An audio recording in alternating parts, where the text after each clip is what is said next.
The Film Basement is filmed in sunny West Hartford, Connecticut, in front of a live studio audience. Welcome to an absolutely devastating Filmmaker's Basement. I'm Brandon. I'm Andrew.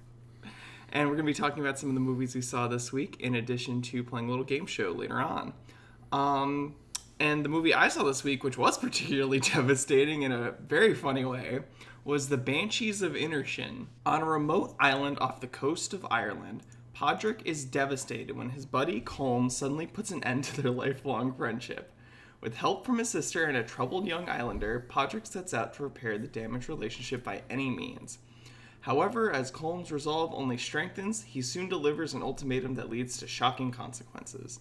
This movie was so funny. And I did not expect it to be that funny.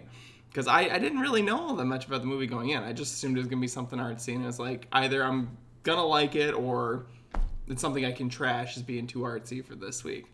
But it ended up being really funny and really absurd. I will also give this movie credit. It does something that I think a lot of movies these days don't really do. It gets straight to the point in like the first 5 minutes. Like, there's no lead up to this friendship ending, nothing. You literally were watching Podrick, he goes to find his friend. His friend's like, I'm not friends with you anymore. Straight to his face. And thus starts the movie. So, like I said, this film is incredibly absurd in like the best possible way. When it mentions it soon delivers an ultimatum that delivers to shocking consequences, what they mean is Colm gets so upset with Podrick trying to just keep being his friend and pretend like nothing ever happened, he threatens to cut off his own fingers with like garden shears if he doesn't do it. And then he does. Which you don't expect to be that funny, but I'll get to it. It's a lot.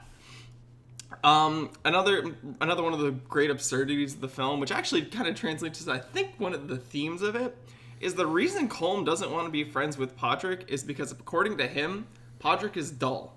And he says that right to his face, that you are the dullest person I have ever known in my entire life, which is saying a lot for a bunch of, like, grouchy old men that live on an island in bumfuck nowhere.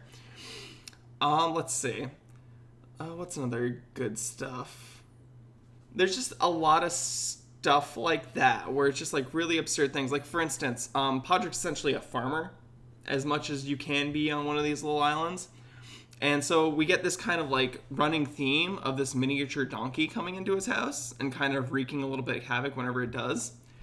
And as a result, his sister who lives with him keeps kicking the miniature donkey out. At one point, after Podrick's finally realized, Colm just does not want to talk to him at all. He's sitting on the floor in his, like, dirt floor of his house, miniature donkey wandering around. And his sister wanders in and she's like, you can't have the donkey in the house. To which Podrick responds, but don't try to kick out the donkey when I'm depressed. He's my emotional help animal. And it's just a lot of stuff like that. This film's also very dead ass. Like, when people say they're gonna do something, they do it. And I really do appreciate that, because it also, it assists in the comedy, too. It goes from, and it also assists with getting dead serious when it needs to, like when somebody cuts off their fingers or threatens to do so. Additionally, I loved how the actors all portrayed their characters. They were really fantastic, and I'm going to pick Colm as the perfect example of this, the best friend who cuts off his own fingers. The dude's line delivery is so on point throughout the entire film. Like, he's always delivering bangers wherever he's at. And then additionally, he does a really good job of going from this, like, kind of funny seriousness to dead serious, I'm cutting off my fingers kind of thing. Same goes for Podrick. He does a very good job of kind of being like I said, this dull kind of guy trying to be funny, to going from being like a raging drunk who's like yelling at Colm, to like being also very dead serious in a way I won't spoil because it's particularly fantastic. But yeah, Colin Farrell as Podrick is incredibly funny because he also has major nice guy energy. I don't know if you know what that means. Mm-hmm. Like, yeah, he really has that energy, and he's able to maintain like this air of being like having that nice guy energy to being very puppy dog sad, all the while becoming this very destructive, like vindictive person later in the film. And also, I love this character's I love the little story this is telling, where it's essentially a friendship breaking up, but they're both dudes in like their mid 40s and 50s. Because it feels so childish, which is what I think adds to the comedy of this, where it's like you don't ever expect to have that conversation in your 40s where someone's like, I don't want to be friends with you anymore. Like, that's just not... That's not something that happens, at least in the way they do it in the film. So he has this, like, really good motivation to be like, dude, why do you not want to be friends? We've been friends for literally 30 years. I've known you my entire life. We're on a tiny island with, like, maybe 20 other people. Who am I going to talk to if it's not you? What are you going to do? And then, in reverse, Colm, the guy who plays Colm, Brendan Gleeson, is so good at playing an asshole. Also a maniac, but that's an entirely different thing.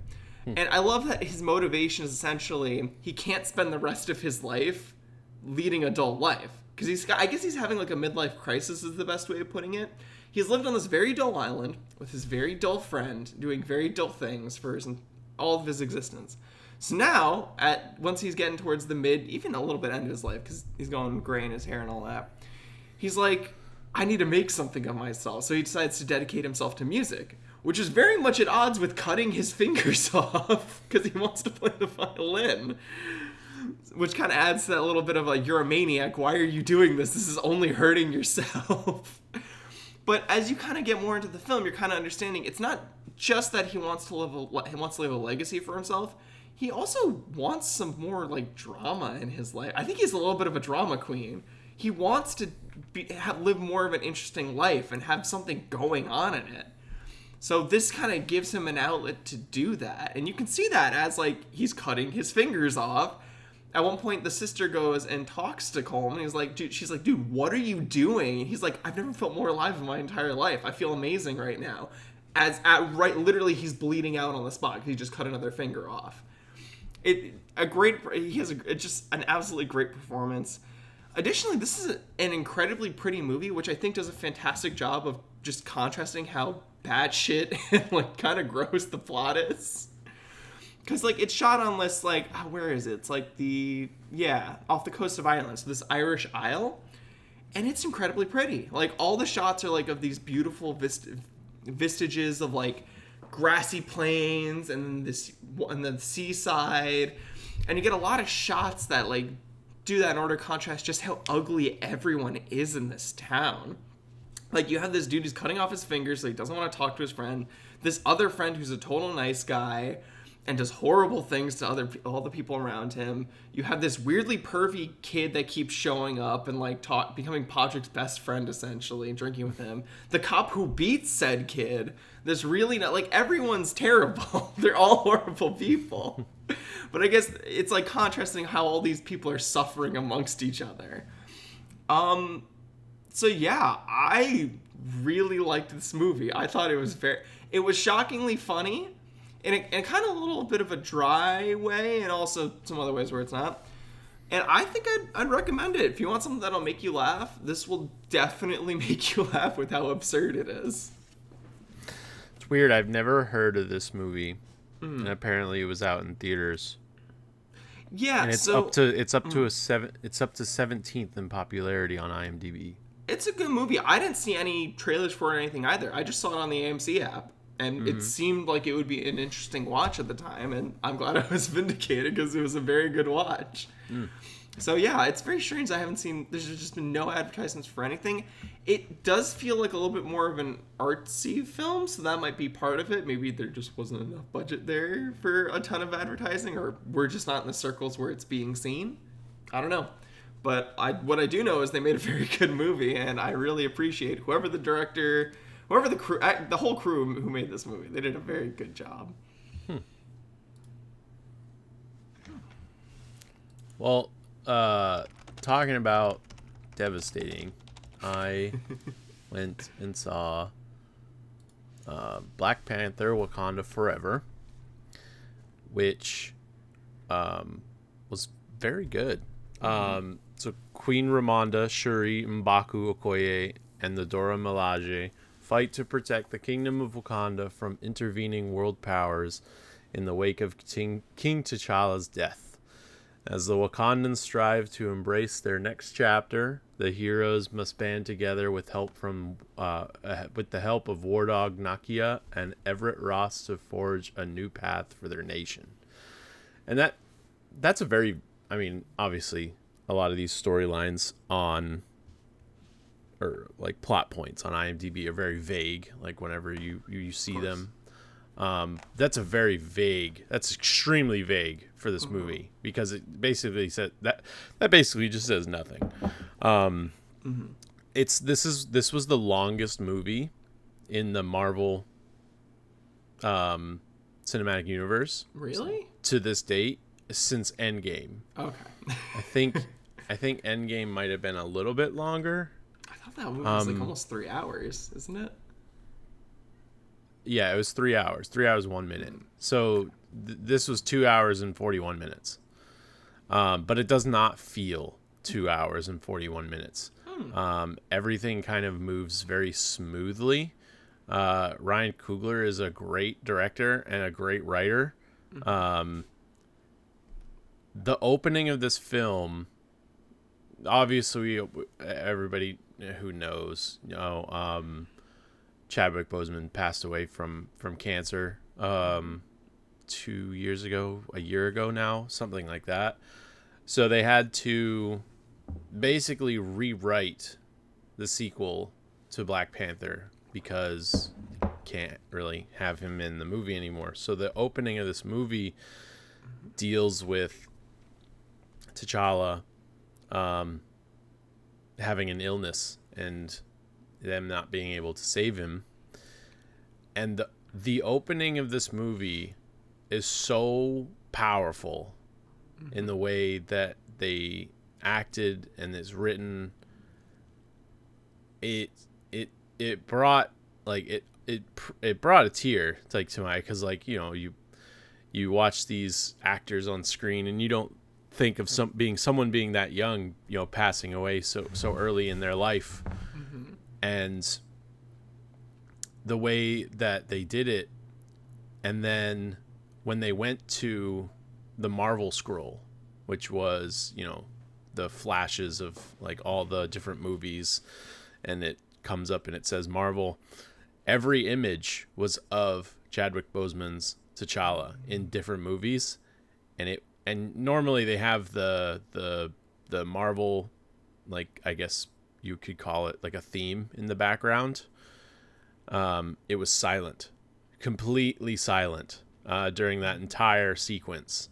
So you have all these images of Chadwick Boseman flashing from the different movies that he's been in, Endgame, Infinity War, Civil War, Black Panther, and it's dead silent. The theater is dead quiet, and it's extremely like powerful in the way that they did it, and very, very respectful in the way that they brought honor to him as an actor and his character.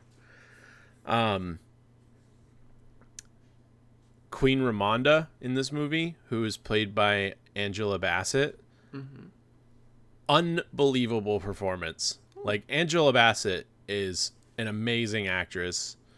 I think she's in the TV show right now. Isn't she in 911? Yeah, she's on a TV show, 911. She's done a whole bunch of different stuff, movies. She has 105 projects that she's been a part of. Wow. And in this movie, so powerful. She's losing her entire family. Her husband died a few years before this. Her son just died, and the amount of heartache that she goes through, you can feel that through the screen, and it's incredible. Like, every single actor and actress in this movie did an amazing job, and like you don't really like say that too often. There's usually like one or two outliers where just like, well, it's all right. But like the way that they had to do this movie after Chadwick passing, and the way that they had to step up and fill that void, they all did amazing. Martin Freeman, Winston Duke, Denai Guria, Latita Wright, Lupita Nyong'o, and even the new characters. You had Namor, who was introduced, Riri Williams, who's been introduced as Ironheart. All of them, they're all great. The acting was great, the writing was great, the story was great. It was a really nice way to round out Phase 4 of the Marvel Universe, because this was the Phase 4 finale. When Phase 5 starts next year with the new Ant-Man Quantumania movie. Mm-hmm. This whole phase of the Marvel Universe had to deal with trauma, and I read a couple of things online from people who, you know, are like more notice more stuff than I do. Mm-hmm. Every single movie and show that they put out during this phase was all about trauma or loss or something that's going on after Endgame mm-hmm. that these characters had to deal with. And you don't really realize that until you actually put them all into perspective. Because you think that Phase 4, you're just like, oh, nothing really happened. There was no, like, big bad. There was no, like, big enemy that, you know, was threatening everybody like Loki was in the first phase, and then Thanos was in Phase 2 and 3. Well, it's because this entire phase had to deal with, there was a big bad, and it was trauma. It was trauma and loss, because every movie had to or every show had to deal with some form of trauma, whether it was childhood trauma or the loss of a loved one or something. And that puts a lot of this phase into perspective, because I thought this phase was kind of weak compared to the other ones. But then when you look back on it and you look at those things, you actually think, you're just like, oh, this is much bigger than, you know, the Marvel Universe. So this was a nice round out to the phase. I'm interested to see where it goes from here in Phase 5, when they actually start the multiverse. Like, we're in the multiverse saga, but now Kang's gonna get introduced into the movies as the next big bad. So we'll see. But this movie and the way they did it, I was very worried about what they were going to do, and I was very happy with what they did. And just the whole movie from start to finish was great. I'm probably gonna go see it again just because of how good it was.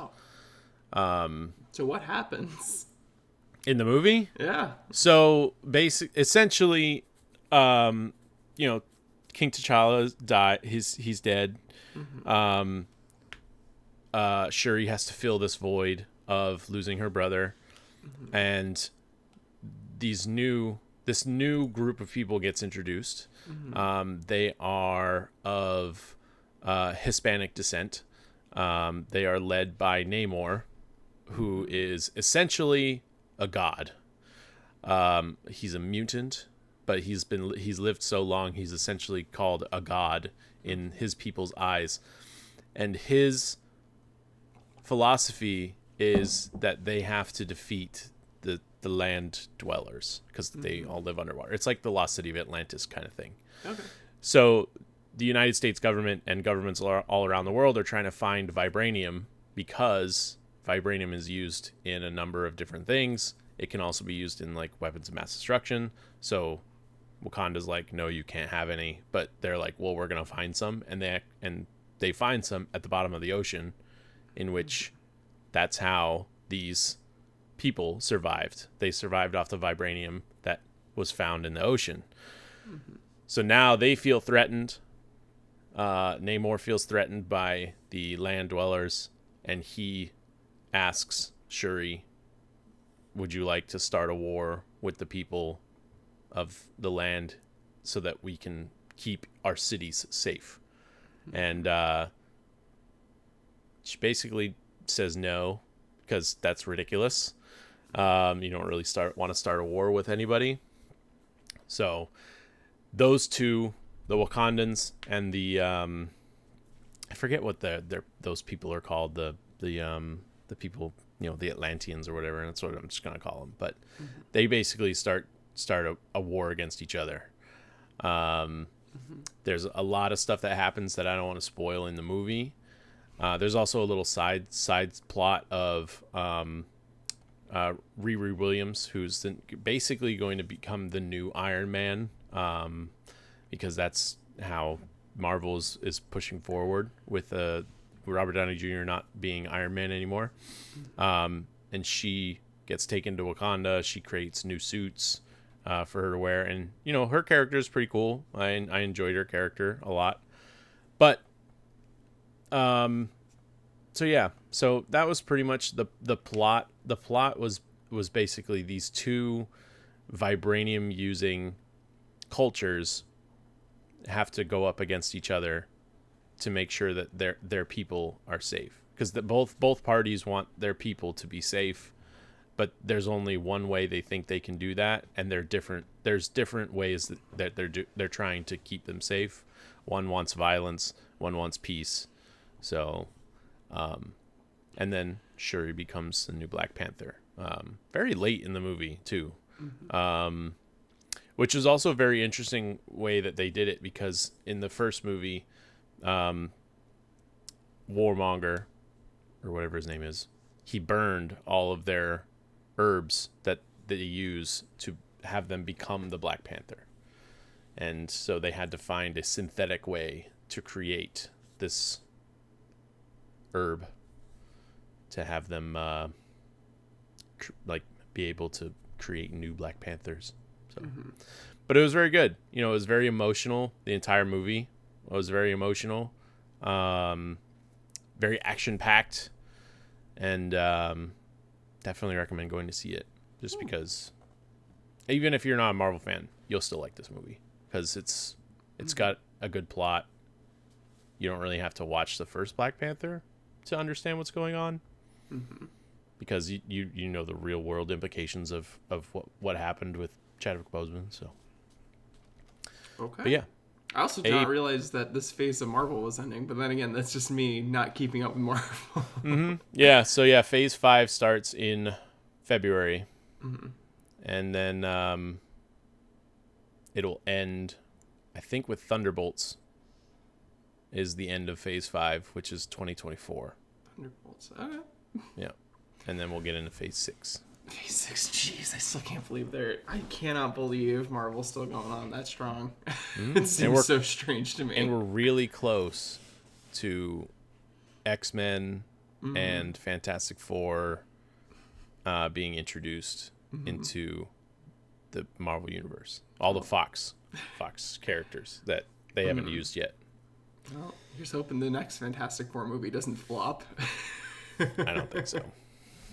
Sure hope so. We got 2 movies that's saying otherwise so far, so they got a lot to prove there. Okay, well, let's move on to everyone's favorite game show, Pilot Wings.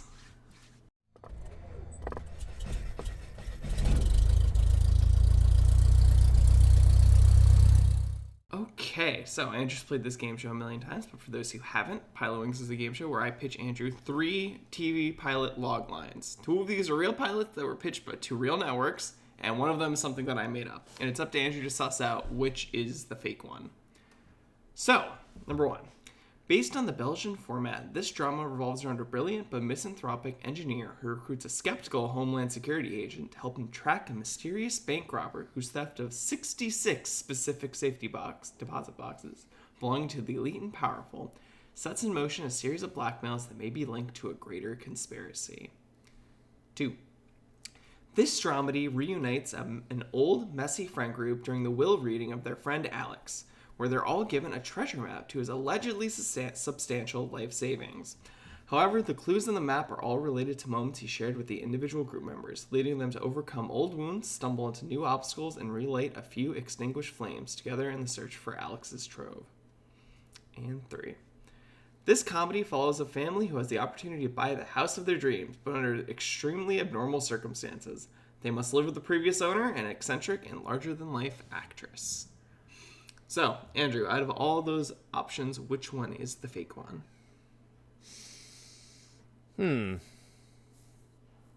I really like the first or the second one. I like that. If you wrote that, you should make that a show, because that sounds like it could be a really good show. It sounds like, but it also sounds like something I've heard in a comedy special before, about when someone dies and they get a treasure map for all the stuff in their will.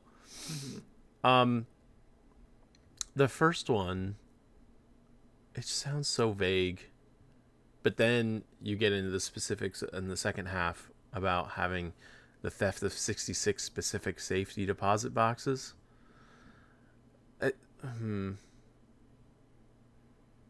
This one's hard. You made this one hard. Interesting. And then the last one about they have to buy the house of their dreams, but then they have to live with a larger than life actress. It sounds completely real. So like all three of these sound like there's nothing that's like throwing me off like they've done in previous episodes. There's no page split this time. Yeah. I'm still pissed about that. I'm never gonna let that go. Freaking page split got me. But I'm gonna go just because it sounds like the one that is the least amount, or the one that sounds the least like something that didn't actually get written. Oh, see, now I don't know, because every time you put in there that it says based on something, it's always real. Yep. Allegedly. So that might be the only thing that's throwing me off, because I was thinking it's the first one, but you said it's based on something, and everything that's based on something has always been real. And I really like the middle one, so I guess I'm gonna go with the last one as a fake one. Last one is the fake one? Yeah. It was actually the middle one. The middle one is the fake one. Yeah, you should definitely write that. That's like... That could be a fun episode of the Filmmaker's Basement. Maybe I'll write a spec script and we can go over it or something. That just, like, I just wanted that one to be real. Like, that's so, like, that's why I didn't pick it. I was that one folks. I want to be real. 36 episodes and I've got a good one. Yeah, I don't even know. This was one from a while ago, actually. We had an episode, it's somewhat recently, where I had accidentally forgotten to blank out all the answers, and you'd seen them. So I reused it from that one because I figured you didn't remember them at this point. Oh, smart. So I've done that one a couple times before. But yeah, so that one's a fake one. The first one's called Salamander, and it was passed over. And the second one is called Household Name, and I think it was made into a TV movie. This is one of those ones that was a little hard to track down because it did seem like it was greenlit. I just wasn't sure exactly where. So I'm fairly confident it was a TV movie. Oh, man. So, yeah.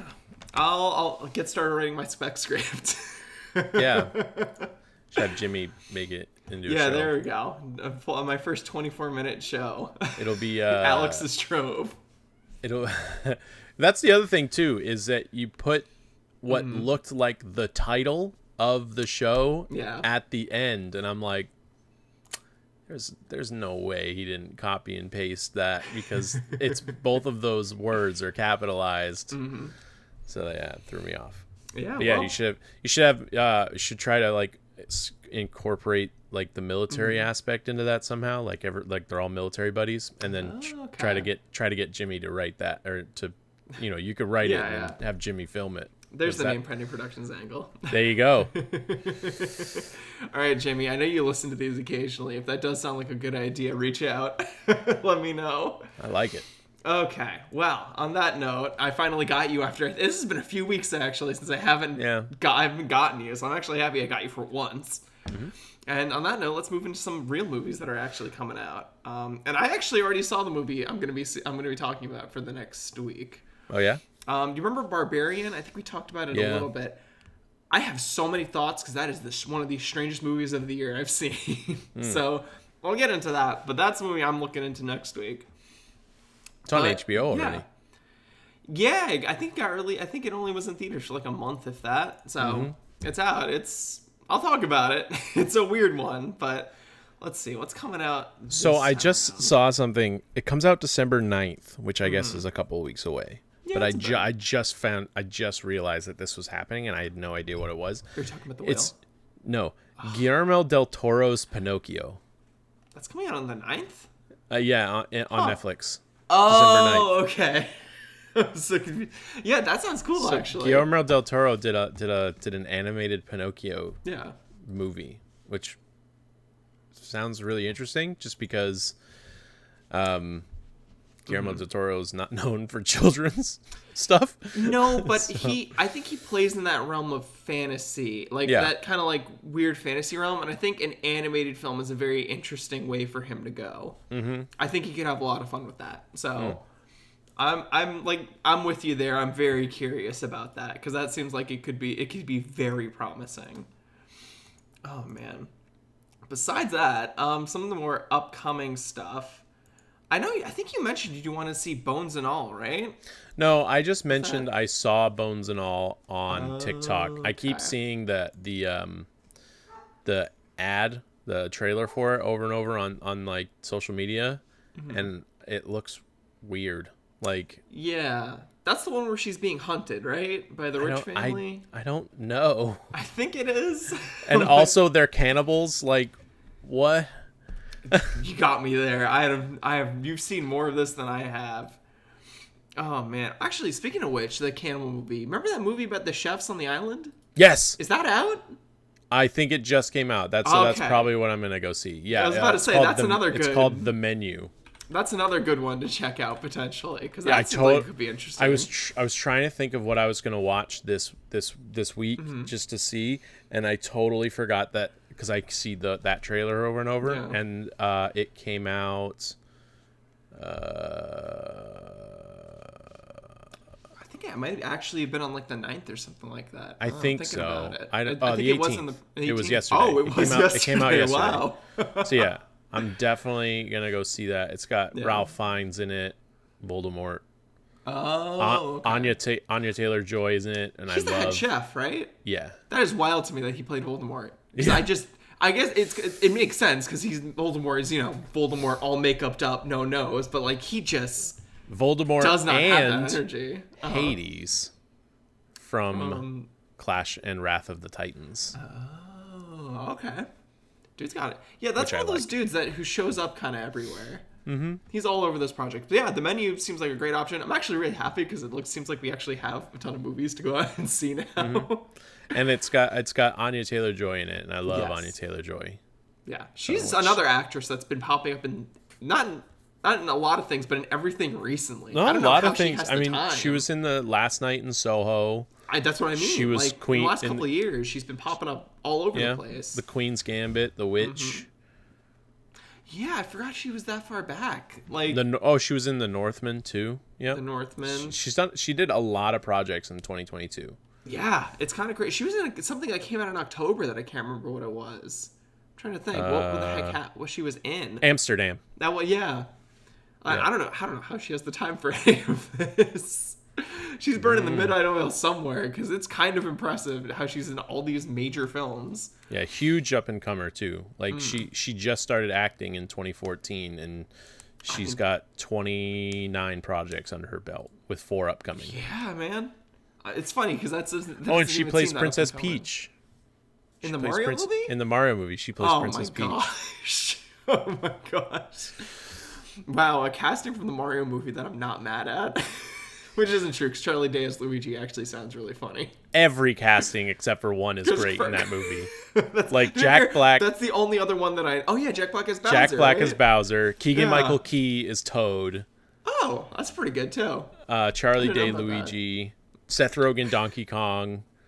Like Donkey Kong's in the movie? Really? Yeah. Yeah. Fred Armisen is Cranky Kong. Mm-hmm. So you got Cranky Kong. Everyone except Chris Pratt. And then you got Chris Pratt. They could have picked literally anyone. I was actually talking, we only have a couple minutes left, and so I'll make this quick. But I was talking with some friends of mine, and I rewatched the Mario trailer when Black Panther was playing. Mm-hmm. And in the trailer, he says, like, obviously he doesn't use Mario's like voice, like, it's a me, like, whatever. No, it's Chris Pratt. It's Chris Pratt, and he has a slight Brooklyn accent. But in the trailer, he's jumping across mushrooms at the end, and he says, "Mushroom Kingdom, here we come." And I'm like, why can't they just switch that? And instead of saying "here we come," it's "Mushroom Kingdom, let's a go." Like, that's an iconic Mario line, "let's a go," and they totally miffed it. And you know what's the funny part? I could see Chris Pratt actually saying that somewhat okay. Yeah. If he said "let's," it seems like that would fit. But yeah, in his little slight Brooklyn accent, it would probably have worked a lot better. And apparently, I just realized this, but Charles Martinet, who is the voice of Mario for years, is actually in the movie. But it's uncredited. We don't know who he's playing yet. So, but I could have been Mario. Could have been. Yeah. Could have been Mario, but oh well. We got Chris Pratt instead, and I'm sure that will be fine. Entirely That's not fine. Until April. We won't talk about that for a while, but I just we probably will. It probably will come up again. It might. A new trailer might come out. Yeah. New trailer dropping. All right. Well, on that note, I think we can move towards the end of this episode. Andrew, do you have anything you want to plug this week? Nope. I have one thing I want to plug. We're actually doing. I think it's going to be the premiere of Police 3.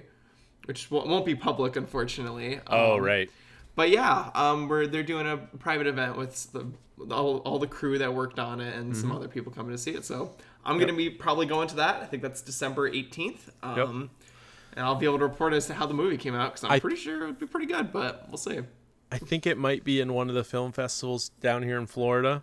So I think I'll go to that if that's true. I'll have to check with Jimmy about it. But yeah. So yeah, look forward to that. And thank you all for listening to this episode of the Filmmaker's Basement. I'm Brandon. I'm Andrew. And we'll see you guys next week.